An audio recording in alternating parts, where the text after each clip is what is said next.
আমি উষসী। আমার একটা নতুন ব্লগে তোমাদের সবাইকে অনেক স্বাগত। আজ দিনটা ছিল রবিবার। আজ একটা অন্নপ্রাশনের নেমন্তন্ন ছিল। আমারই হসপিটালে, আমারই ইউনিটের একজন স্টাফের ছেলের অন্নপ্রাশন ছিল। যেহেতু অনেক দিন ধরে কোনো অকেশন বা নেমন্তন্ন বাড়িতে যাওয়াই হয়ে ওঠেনি, তাই ঠিক করেছিলাম যে এটাতে যাব। রাস্তাটা দূর হলেও যাব। আসলে জায়গাটা ছিল ডানকুনি।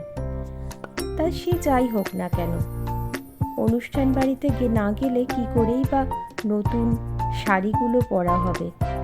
তাই যে কোনো অকেশন মানে মেয়েদের কাছে সবার আগে থাকে যে বাক্সবন্দি বা ওই আলমারি বন্দি যে সমস্ত শাড়িগুলো রয়েছে সেগুলো পরা হবে, সাজগোজ হবে আর অনেক অনেক ছবি তোলা হবে। তারই আনন্দ। এই দেখো, তোমাদের সাথে কথা বলতে বলতেই চলে এসেছি। কি সুন্দর সাজিয়েছে, তাই না? আর এই যে সবাইকে দেখতে পাচ্ছ, এরা সবাই আমার হসপিটালের সিস্টার। আর এখানে যে পুচকুটা আমার কোলে আছে, এরই আজকে অন্নপ্রাশন বা রাইস সেরিমনি। এখানে সবাই আমরা খুব আনন্দ করছিলাম, সব সিস্টাররা মিলে।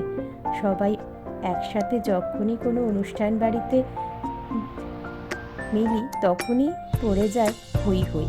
আসলে আমরা একটা পরিবারের মতোই। তাই একসঙ্গে একটা পরিবার যখন একত্রিত হয় বাইরে, ঠিক সেরকমই আমাদের এখানেও একই ইউনিটি। দেখতে দেখতে খুব সুন্দর সাজিয়েছিল, দেখো। সেটাই ঘুরে ফিরে দেখছিলাম। আর এখানে ওই যে ফটো তোলা হচ্ছে। ফটো তুলতে আর কোন মেয়ের না ভালো লাগে। আর আমার সাথে এখানে যে বসে আছে ও আমার কলিগ, জুনিয়র ডাক্তার। আর এখানে সবাই আমার সিসিওয়ারি স্টাফ। দেখো সবাই কত মজা করছে। ওরা নিজেদের মধ্যেই খুব আনন্দ করছিল। এ ওর পিছনে লাগছিল, ও ওর পিছনে লাগছিল। এরকমই হয় আমরা যখনই একসাথে থাকি। এখানে আমরা খেতে বসেছিলাম। খাবারে না মাংস ছিল না, কিন্তু সব রকমের মাছ ছিল। তাই খাওয়াটা আজকে সম্পূর্ণ অন্যরকম। 16 আনা বাঙালি খাবার, এত ধরনের মাছ, আর শেষ পাতে পায়েস, সন্দেশ, সব কিছু।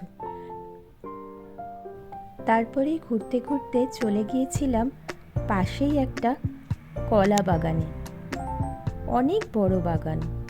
আসলে আমরা শহরে যারা থাকি না, তারা যখন এরকম একটা গ্রামের সুন্দর নিরিবিলি পরিবেশ পাই, তখন মনটা কি ভরে যায়।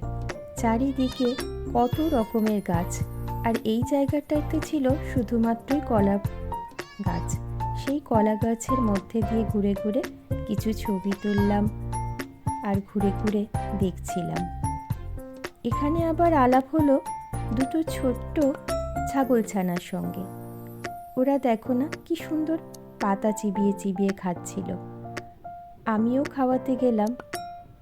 খুব সুন্দর মিষ্টি ছিল ছাগলছানাগুলো, নিজেদের মধ্যেই খেলছিল। পাশে একটা খুব সুন্দর মন্দির ছিল। স্থানীয় লোকেরা বলল ওটা নাকি চণ্ডী মন্দির।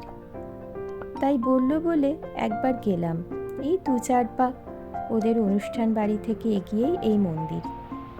মন্দিরটাকে চারিদিকে একবার পরিক্রমা করলাম। খুব সুন্দর পরিবেশ লাগলো।